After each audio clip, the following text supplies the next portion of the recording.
Bakka jirtan hundumaatti nagaan isiniif haa ta'u akkam jirtu har'a kaniin qabadhee deebi'ee dhufee gaaffii haadholiin hedduu gaafatan waa'ee daa'imman waggaa lamaa gadiidha. Daa'imman waggaa lamaa gadii aannan isa kam wayyaa? Aannan isa xaasaa yookaan daakuu isa foormulaa milkii jennu wayya moo aannan loonii kenninuuf moo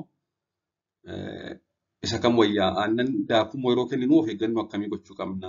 Aannan loonii immoo faayidaa akkamii qaba? Yoom gorfama? Yoom hin gorfamu? Kan jedhu gad fageenyaan ilaalla jechuudha. Kanaaf mata duree kanaaf haaraa taanaan asumaan sabskiraayib godhaatii chaanalii kanaaf miseensa ta'aatii hanga dhumaatti na waliin turaa. Nan beektan taanaan immoo ani maqaan kee Dr. Abarraa Olaanii jedhama. Gargaaraa Piroofeesaraa fi Ispeeshaalistii Wallaansa Dhibee Ijoollee fi Daa'immanii akkasumas barreessa kitaaba bu'uura fayyaa daa'immaniiti. Aannan loonii moo aannan daakuu kan foormulaa milkii wayya daa'immaniif kan jedhu ilaalla. Akka waliigalaatti daa'imman waggaa lamaa gadiif aannan keessaa baay'ee filatamaa kan ta'e aannan harmaadhaadha. Hanga ji'a ja'aatti aannan harmaadhaa, ji'a ja'a hanga waggaa lamaatti immoo nyaata adda addaa dabalataan aannan harmaadhaa kennu. Kan akka aannan harmaadhaa hin jiru jechuudha. Haa ta'u malee namoonni tokko tokko aannan loonii moo aannan daakuu yookaan foormulaa milkii wayya jedhanii gaafatu. Foormulaa milkii kan jennu kun liptoomilii, beebiilaak, seemiilaak hedduudha isaanii kan gabaarra jiran hunda isaanii of keessatti qabata jechuudha yeroo aannan daakuu jennee haasofnu. Akka waliigalaatti aannan loonii hanga pirootinii fi mineraala adda addaa hedduu of keessaa qaba waan ta'eef kalee daa'imman waggaa tokkoo gadii baay'ee cima. Hangi pirootinii inni qabu, hangi mineraala inni qabu kalee daa'immanii ni miidhaa, humna isaa olidha jechuudha. Kalee calaluu hin dandeessu.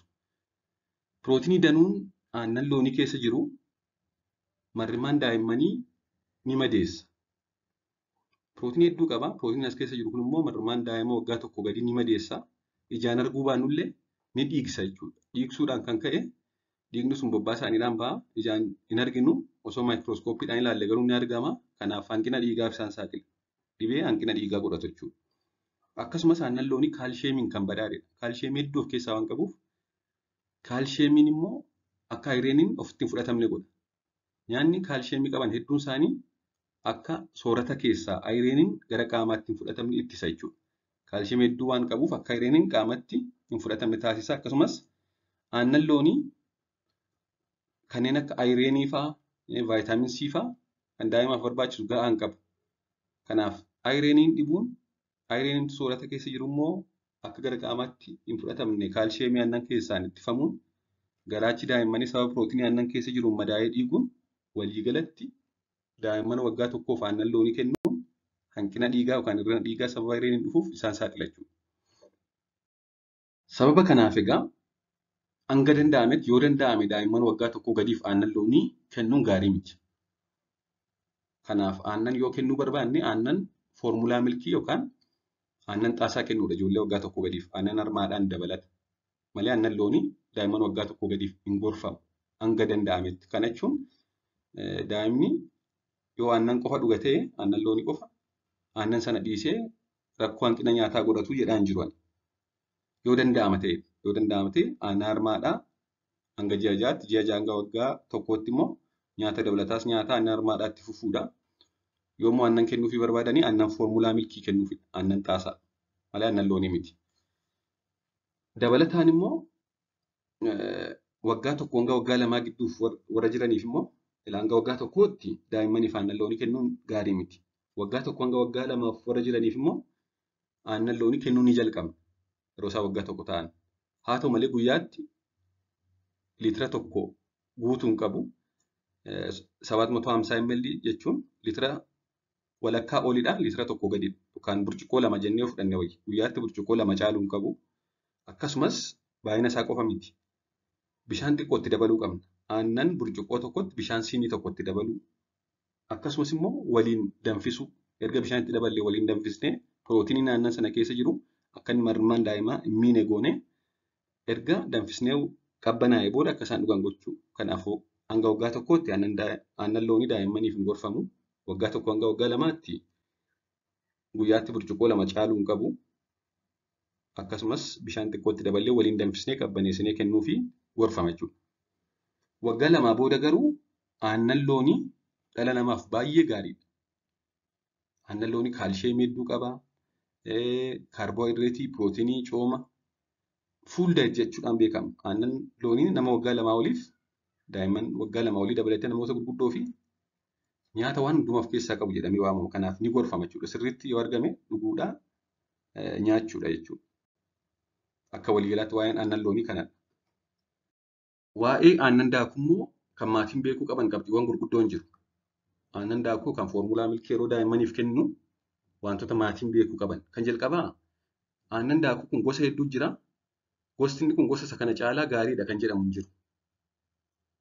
Liptoomiliin beebii laakii caalaa, seemii laakii caalaa kana kan jedhamu hin jiru. Hunduu garaagaraa. Inni guddaan mucaa sanaaf isa kamtu sima gaariidha. Dhanna isaaf isa kamtu wal simeedha kan jedhudha. Ijoolleen tokko tokko liptoomilii jaallatu, tokko tokko beebii laakii jaallatu, tokko tokko seemii laakii jaallatu, tokko tokko firaansileetii jaallatu. Inni guddaan kan daa'imman fudhatanidha malee filannoo isaaniidha malee garaagarummaa tokko hin qabu. Kanaaf isa kanatu irra gaariidha kan hin jedhu hin qabu. Isa kamtu daa'ima keessaniif akka ta'e isintu beeka. Kennitanii ilaaluu jechuudha. Inni lammaffaan kan beekuu qabdani lakkoofsadha. Aannan xaasaa kun 0, 1, 2, 3 jedhee lakkoofsa mataasaa qaba. Lakkoofsi kun eessaa dhufee daa'imman yeroon isaanii hin gahin dhalatanii fi daa'imni tokko osoo ulfii yeroon hin gahin yoo dhalate hanga kiiloonsaa 2.5 ta'utti lakkoofsa 0 kan jedhamudha kan inni dhuguu qabu. Gosni aannanii kanuma fedhe ta'uu danda'a xaasaan sun. Haa ta'u malee lakkoofsi 0dha moo achirra jiraachuu qabu. Hanga kiiloon isaanii 2.5 ta'utti. Erga kiiloon isaanii 2.5 ta'e immoo akkasumas daa'imman yeroon isaanii gahee dhalatan hundi isaanii akka dhalataniin kaasanii hanga ji'a ja'aatti lakkoofsa tokkodha kan isaan dhugan. Aannan daakuu lakkoofsa tokko. Ji'a ja'a hanga waggaa tokkotti immoo aannan daakuu lakkoofsa 2. Kanneen waggaa tokko oliif immoo aannan daakuu lakkoofsa 3dha kan gorfamu. So yeroo bittan umurii daa'ima keessanii beekuu qabdu. Fakkeenyaaf umuriin daa'ima keessanii daa'imni yeroon isaa gahee dhalate yoo ta'e ji'a 2 yoo ta'e lakkoofsa 1 bittu. Ji'a 5 yoo ta'e lakkoofsa 1 bittu. Ji'a 7 yoo ta'e lakkoofsa 2 bittu. Waggaa tokko yoo ta'e immoo lakkoofsa 3 bittu. Sababni isaas dhalatanii hanga ji'a ja'aatti lakkoofsa 1. Ji'a ja'a hanga waggaa tokkootti lakkoofsa 2. Waggaa tokko oli immoo lakkoofsa 3. Akkasitti gaafattanii bittuu jechuudha. Sababni isaas qabiyyeen isaa wal caala akkaataa umurii isaaniitti kan inni oomishamu jechuudha. Biraan kan beekuu qabnu waa'ee aannan daakuu kana yeroo daa'immaniif kenninu tokko wanti kun sukkaara hedduu qaba waan ta'eef daa'imman hedduu jaallatu. Daa'imman aannan ishee daakuu kana fudhachuu jalqabnaan aannan harmaadhaa diduu danda'u. Sukkaara hedduu waan qabuuf baay'ee mi'aawa. Akkuma baay'ee mi'aawu kana immoo sukkaarri hedduu kun akka baakteeriyaan salphaatti keessatti wal horuuf carraa bana. Kanaaf hanga danda'ametti yeroo aannan daakuu kana bulbullu dursinee harka keenya sirriitti dhiqachuu qabna saamunaadhaan. Lammaffaan bishaan qulqulluu fayyadamuu qabna. Yookaan bishaan kan warshaatti qophaa'ee dhufu kana isa fayyadamuudha. Isa keessaa kan hangi albuuda filooridii inni qabu xiqqaa ta'e ilaallee fayyadamuudha. Inni biraan immoo yoo bishaan warshaatti qophaa'e qulqulluun argannu ta'e immoo bishaanuma qabnu kana qulqulluu isaa ilaallee sirriitti danfisnee erga qabbanaa'ee booda ittiin bulbuluudha. Qabbanaa'uu isaa dagachuu hin qabu. Bishaan danfisnee osoo sirriitti hin qabbaneessin bishaan danfaadhaan yoo daakuu sana bulbullee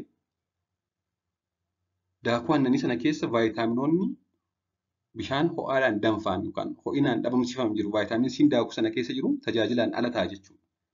Kanaaf yoo bishaan mana keenya keessa jiru fayyadamne danfisnee erga qabbaneessinee boodadha kan nuti ittiin bulbuluu qabnu.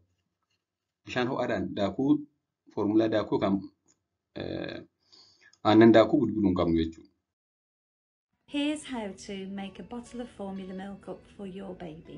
Firstly, clean your surfaces and wash your hands. Then, empty your kettle and add 1 litre of fresh tap water and boil it. Do not use water that has been previously boiled, and bottled water is not recommended for making up feeds. It needs to be at least 1 litre or the water will cool too fast. Let the water cool in the kettle for between 15 to 20 minutes and no longer than 30 minutes. If the water is too hot, it can kill the vitamins in the powder, but if it is too cool, it won't kill the bacteria. Now use a clean, sterilised bottle. Add the water to the bottle first, followed by the powder. Always add level scoops, never heat. Follow the manufacturer's instructions and only put the suggested amount of scoops in the bottle. Never over or under dilute the powder, as this can be dangerous. Place the cap on top of the bottle, being careful not to contaminate any of the equipment. Give the bottle a good shake so that the powder dissolves. It is really important to cool the formula so it is not too hot for baby to drink.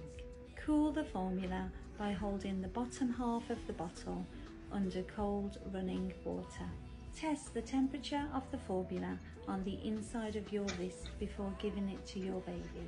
It should feel warm or cool, but not hot. Always use the formula within 2 hours of making it up and within 1 hour of baby starting to drink. If there is any formula left in the bottle after a feed, throw it away. Ron, bakka jedhinsi ta'e ho'insi jiru kaa'uu dhiisu. Aannan daakuu kan erga takkaa bannee itti fayyadamutti taane bakka ho'aas bakka jiidhaas firiijii keessas kaa'uu hin qabnu jechuudha. Baay'ees ho'aa baay'ees qorraa ta'uu hin qabu. Tempireechara giddu galeessaa keessa taa'uu qaba. Akkasumas yeroo bulbullu hanga daa'imni takkaa dhugu qofa bulbulu. Aannan daakuu fuunee bulbullee kan daa'imni yeroo 3-4 dhugu bulbuluu hin qabnu takkaatti. Takkaa bulbulamnaan sa'aatii tokko ol turuu hin danda'u. Aannan daakuu takkaa bulbulamee irraa dhugsiisnee keenya sa'aatii 3-4 booddee kennuuf hin qabu. Dhibee garaa kaasaa infekshinii adda addaatti fida waan ta'eef. Takkaa bulbulamnaan sa'aatii tokko keessatti hojiirra ooluu qaba jechuudha. Kanaaf baay'isnee bulbuluurraa xiqqeessinee bulbullee amma inni takkaa dhugu qofa qopheessuufi wayya. Gara biraan yeroo bulbullu kan always dagachuu hin qabne bishaan hammamiidhaan bulbulla kan jedhu. Yeroo hedduu aannan daakuu maankiyaa tokko maankiyaan keessuma taa'ee dhufa. Maankiyaa achi keessa jiru sanaan tokkoon ishee ml xuuxxoo ml lakkoofsa 30 irratti kan inni bulbulamu yeroo hedduu. Haa ta'u malee kun aannan daakuu tokko aannan daakuu biratti garaagarummaa qabaachuu danda'a waan ta'eef qabiyyee yookaan kavarii isaa ilaaluu qabna jechuudha. Bishaan hammamiin bulbulu kan jedhu. Haa ta'u malee yeroo hedduu maankiyaa tokko ml 30 xuuxxoorra lakkoofsa 30 jettutti itti dabala. Biroon ammas kan beekuu qabnu aannan daakuu binnee erga fayyadamuu jalqabnee ji'a tokko keessatti xumuruu qabna. Takkaa banameennaan hanga ji'a tokkootti dhumuu qaba. Kan ji'a tokkorra darbe gatamuu qaba malee kennamuuf hin qabu. Takkaa banameennaan ji'a tokko ol turuu hin qabu jechuudha.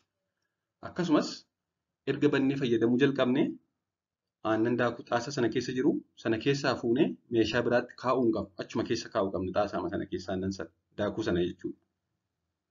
Gara biraan aannan daakuu kanneen foormulaa milkeedhaman kanneen lakkoofsa qabaniin ala kanneen akka niidoo fa'aa kanneen akkas ofii keenya gabaarraa binnee dhugnu kun kan lakkoofsa hin qabne kan isaan daa'immaniif kennaman waggaa tokkoo booda. Hanga waggaa tokkootti warra lakkoofsa kana fayyadamu. Waggaa tokkoo booda yookaan aannan foormulaa lakkoofsa 3 kennuudha yookaan immoo niidoo fa'aa kan nuti binnee hawaasni nuti fayyadamu bulbullee kennuuf hin dandeenya jechuudha. Yoo gaaffii qabaattan koomentii jala naa kaa'aa. Ammaaf garuu kan hin qabadhee jiru kanuma galatoomaa turtii gaarii.